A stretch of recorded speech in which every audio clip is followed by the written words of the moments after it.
siglo VI a.C., un imperio parecía destinado a dominar todo el mundo conocido. Desde las montañas de Anatolia hasta las llanuras de Mesopotamia, desde el Golfo Pérsico hasta las fronteras de Asia Central, un solo nombre inspiraba temor y respeto. El nombre de Ciro, el Grande.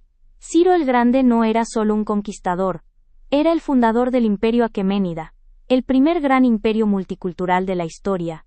Había derrotado al poderoso reino de Lidia. Había conquistado Babilonia, una de las ciudades más ricas del mundo antiguo. Había unificado vastos territorios bajo una administración sorprendentemente eficiente. Muchos pueblos se rindieron antes de que sus ejércitos siquiera aparecieran en el horizonte. Porque enfrentarse a Persia parecía inútil.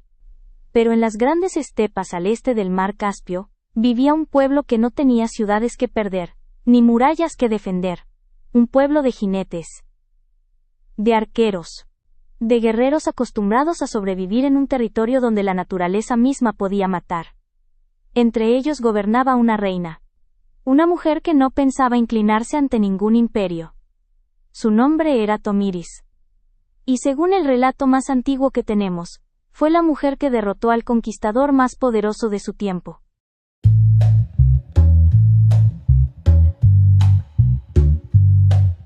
Para entender a Tomiris, primero debemos abandonar la imagen tradicional del mundo antiguo. Cuando pensamos en civilizaciones antiguas, imaginamos templos, palacios y ciudades amuralladas.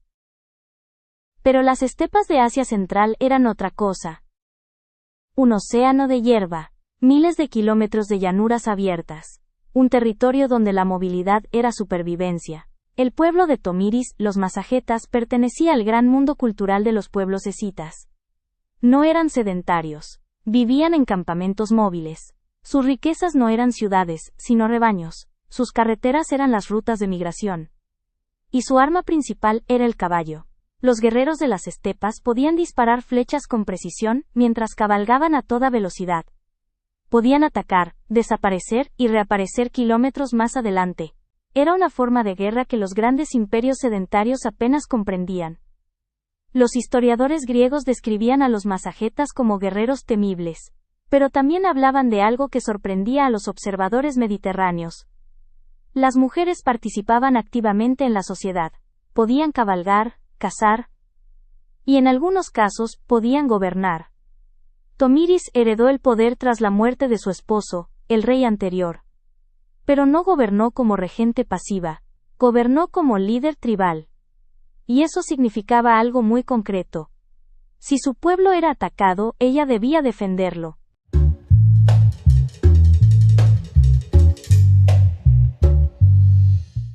Mientras Tomiris consolidaba su liderazgo, el imperio persa seguía expandiéndose. Bajo el mando de Ciro el Grande, Persia había construido algo extraordinario. Un imperio que combinaba poder militar con diplomacia inteligente. Ciro no solo conquistaba, también integraba. Permitía que los pueblos conservaran religiones y tradiciones locales mientras pagaran tributo. Eso le ganó una reputación diferente a la de otros conquistadores. Pero incluso un imperio tolerante necesita expandirse. Y al norte del imperio persa, se extendían las tierras de los masagetas. Una frontera difícil. Un territorio que no podía controlarse fácilmente. Sin embargo, Ciro decidió avanzar. Según el historiador griego Heródotus, el primer movimiento del rey persa no fue militar. Fue político. Envió emisarios a Tomiris, proponiendo matrimonio. A simple vista parecía una alianza diplomática. Pero Tomiris comprendió perfectamente la intención. Si aceptaba, su territorio quedaría absorbido por el imperio persa. Su respuesta fue clara. Rechazó la propuesta. Y advirtió a Ciro que abandonara sus ambiciones sobre su pueblo. Pero el emperador no estaba acostumbrado a retroceder.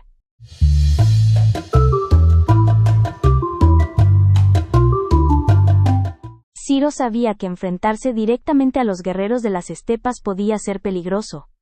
Así que recurrió a una estrategia diferente. Dejó un campamento aparentemente abandonado. Dentro había provisiones, carne, alimentos y grandes cantidades de vino. El vino era común para los persas, pero no para los masagetas. Su bebida tradicional era fermentada de leche. Cuando un contingente masajeta, liderado por el príncipe Espargapises, hijo de Tomiris, encontró el campamento, pensaron que habían ganado una victoria fácil. Celebraron, comieron y bebieron. Pero el vino tenía un efecto devastador. Los guerreros no estaban acostumbrados. Muchos quedaron incapacitados. Entonces el ejército persa regresó. El ataque fue rápido y brutal. Muchos masajetas murieron. Otros fueron capturados. Entre ellos el príncipe Espargapises. Cuando el joven recuperó la sobriedad y comprendió lo que había ocurrido, pidió que lo liberaran de sus ataduras. Y se quitó la vida. Cuando Tomiris recibió la noticia, envió un mensaje a Ciro. Un mensaje que ha sobrevivido más de 2000 años. Le dijo que había ganado una batalla mediante engaño, pero que pronto tendría su guerra.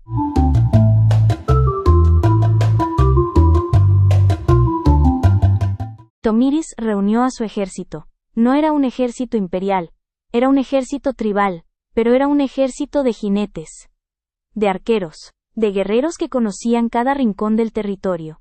Las fuentes antiguas describen el enfrentamiento que siguió como una de las batallas más violentas entre persas y pueblos de las estepas.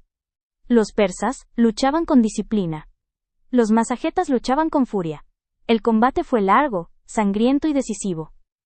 Según el relato de Heródotus, el resultado fue devastador para Persia. Ciro el Grande murió en combate. Para el imperio aqueménida, fue un golpe enorme. El fundador del imperio había caído en una batalla contra una reina de las estepas.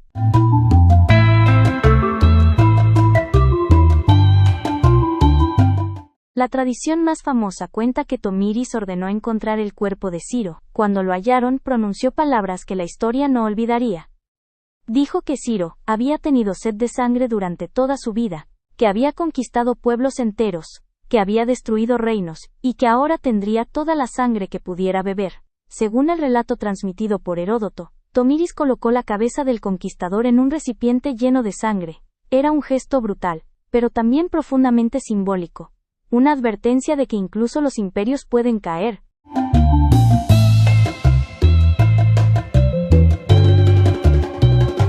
Como ocurre con muchos relatos antiguos, los historiadores modernos discuten cuánto de esta historia es literal, y cuánto pertenece a la tradición épica. Nuestra fuente principal es Heródotus, que escribió varias décadas después de los hechos. Es posible que algunos detalles hayan sido exagerados. Pero incluso si dejamos a un lado la parte más legendaria del relato, hay algo que parece claro. Ciro murió durante una campaña en Asia Central, y enfrentó resistencia feroz de los pueblos de las estepas. La figura de Tomiris sobrevivió porque representa algo poderoso, una reina que no se rindió, una líder que defendió a su pueblo frente al imperio más grande de su tiempo. La historia suele recordar a los conquistadores, a los reyes que expandieron fronteras, a los imperios que dominaron continentes, pero a veces olvidamos a quienes los detuvieron. Tomiris no gobernaba palacios. No tenía ejércitos permanentes, no tenía ciudades monumentales, tenía un pueblo, un territorio, y la decisión de no ceder su libertad. Y según el relato que ha llegado hasta nosotros, cuando el imperio más poderoso del mundo llegó a sus fronteras, ella lo enfrentó y lo venció, porque antes de que la historia estuviera llena de reyes conquistadores, también hubo reinas capaces de detenerlos, y en esa historia, ella fue primero.